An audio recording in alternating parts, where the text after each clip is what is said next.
Hello, you guys, and welcome back to Therapy 101. Yvonne, licensed clinical social worker from the Los Angeles area, and I'm here today to do session 2 of reducing negative thoughts, and that is going to be done with self-validation. But let's recap last week. So last week we talked about observing your automatic thoughts. Automatic thoughts were those things that popped into your mind when there was an environmental trigger. Somebody said something, something happened, and it's the first thing that comes to mind. And then you were going to simply observe without judgment and ask yourself, is this helpful? Does it serve me? Does it feel good? Does it make my day better? If not, you were going to probably choose not to follow that thought and to try something else, getting busy, to work on a different thought, and to get moving. So today we're going to talk about self-validation, and one of the reasons I'm going to give you so many tools and techniques and skills is because not all things work every day for the same problems. So they kind of call it like a toolbox with mental health. You want a lot of things in your toolbox that you can pull out to, try and help yourself. Many years ago I didn't drive distances. I could drive just really local. I had a lot of anxiety with driving, didn't do freeways. So I worked really hard on getting over that and getting better. And some years back I decided, okay, you know what? I'm going to take my kids to San Francisco from Los Angeles on my own. Well, there were some things I didn't anticipate, like two Mack trucks on, one on each side of me, or massive inclines with cliffs on the side, and those caused real bad anxiety within me. And I pulled out every tool, technique, skill I could think of. Sometimes it was massive hyper focusing and nobody talk. I need complete silence. Sometimes it was like, hey, distract me, let's talk, let's listen to music, let's play word games, you guys. Sometimes I'd simply ask myself, okay, is that a helpful thought? Thinking, oh, what if these trucks sandwich me? Is that helpful? Probably not. I'm going to move on. And so the one I'm going to work on today is called self-validation. So, and I use that one. So self-validation is really about first observing your thoughts, like I asked you to do in session 1, to notice your automatic thoughts, what's coming to your mind. And then you're going to become the voice, become that energy, that persona, that person that's going to say, hey, it's okay. You know what? I totally get it. I hear where you're coming from. You're going to validate the feelings and thoughts. You're going to be that person that you so desperately probably need and wish was with you at all times. A lot of times when you have bad anxiety or depression, you kind of seek reassurance. You might have a safe person, that person that you kind of check in with and want to know, do you think this is okay? What do you think about this? Does this look good? Am I okay? Are you going to be home? Will you answer your phone? We can be tiring. We can be very exhausting when we have a lot of anxiety or, sadness and constantly needing reassurance. So imagine how amazing that can be if we can be the reassurance we seek. What if we can embody that very thing that we feel we need externally, but ironically, it's something that can develop within us and that we can provide to ourselves. And that's what I want to help you learn.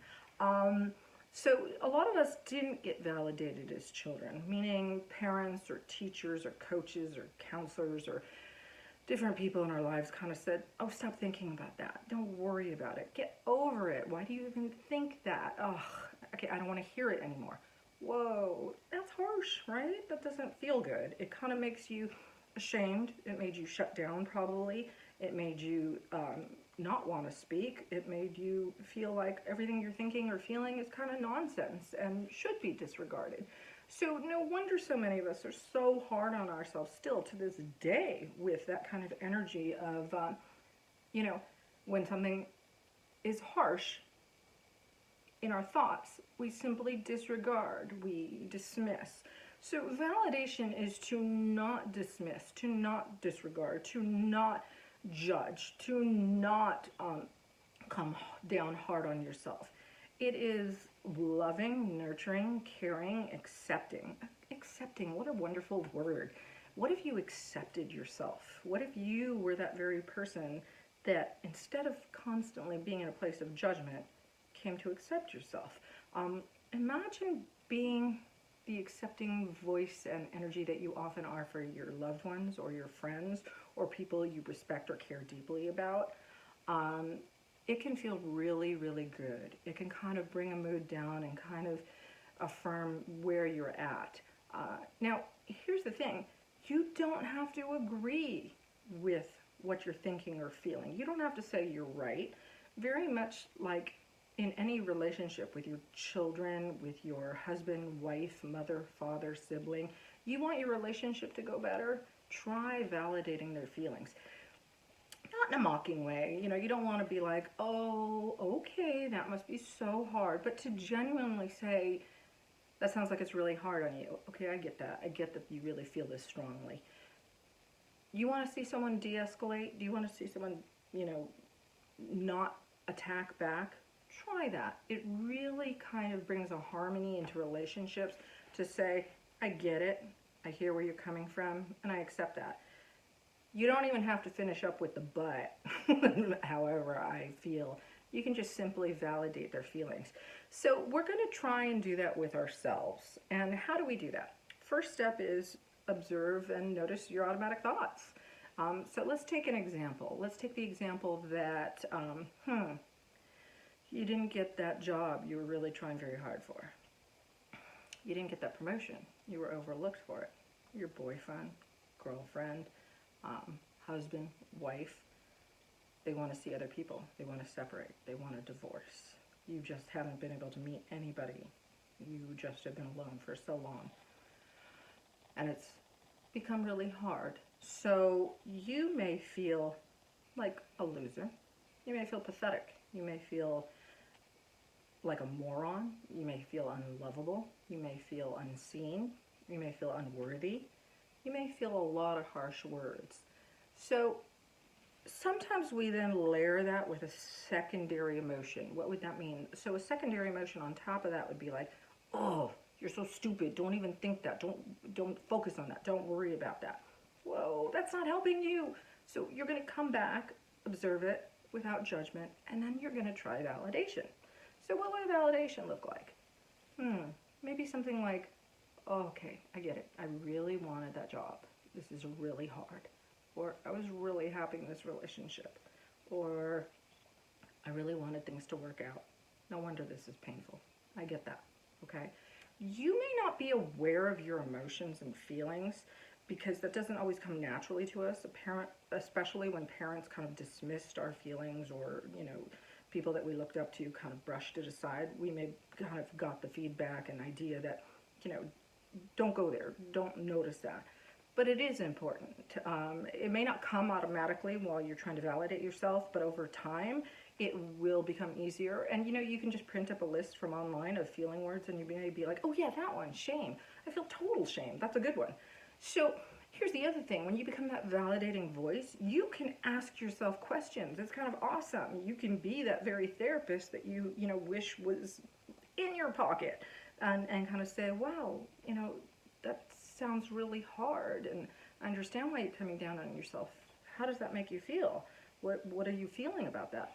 Or you can guess. It's simply fine to guess. What about saying things like, wow, I'd feel really painful, and I'd be really sad, and I'd be really hurt.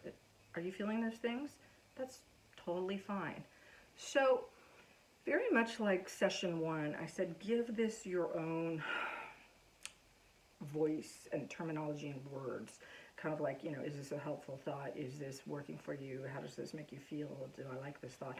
You're going to be able to be creative with this self-validation, in that you get to pick the persona, the image, the person, you know, that energy you'd like to be. Are you your mom figure? Are you a paternal figure, like a father? Are you that teacher, that counselor, that athletic coach? Are you your therapist? Are you a dear best friend? Because let me assure you, you probably treat your dear best friends a heck of a lot better than you treat yourself, right? So you can pull out different energies for different moods. Sometimes when I'm in a really bad place and I'm just all over, I'll simply kind of be like, shh, shh, shh, shh. It's okay, it's okay. And literally, I'll kind of rock. I'll be like, whatever, this feels right, this feels good. And it's like, shh, shh, it's okay, it's okay. And I think I kind of go to this like primal place of just, or just like a very place where I was very young and was nurtured and taken care of, and I felt safe, and that just calms me down. So um, be creative with your mental health. You know, recognize that thought is a creative activity. What a wild thought. That thought is a creative activity.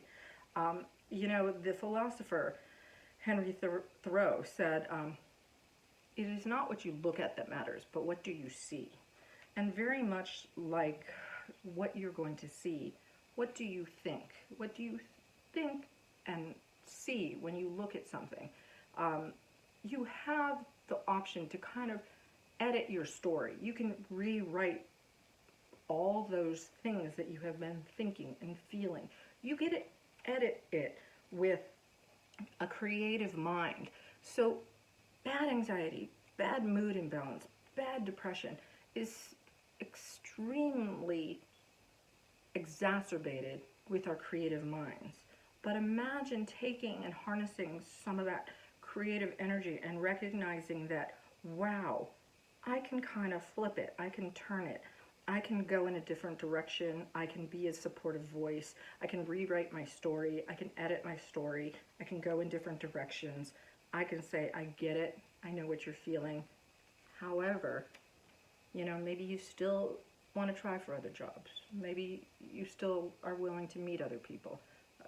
Maybe, it's hurts right now, but you've gotten over a lot of stuff in your life, and I think you're going to be okay. You're going to be okay.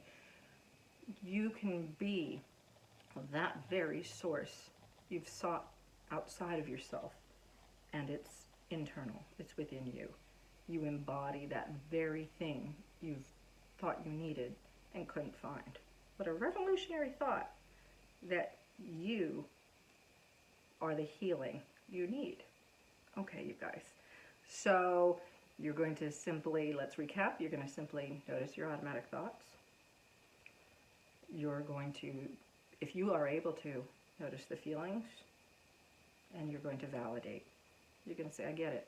I hear where I'm coming from. Okay, that must be painful. It must be hard. I understand that you feel that way, and that's okay. Now let's move on. Let's do something else. Okay, or simply saying, feel your feelings. No judgment. I hear where you're at. I accept you. So accept yourself, validate yourself, and have a wonderful week. If you like these videos, please like and subscribe. That would be awesome. And I'll check in with you next time, and we'll have another session. Okay, take it easy. This is Yvonne signing out. Bye-bye.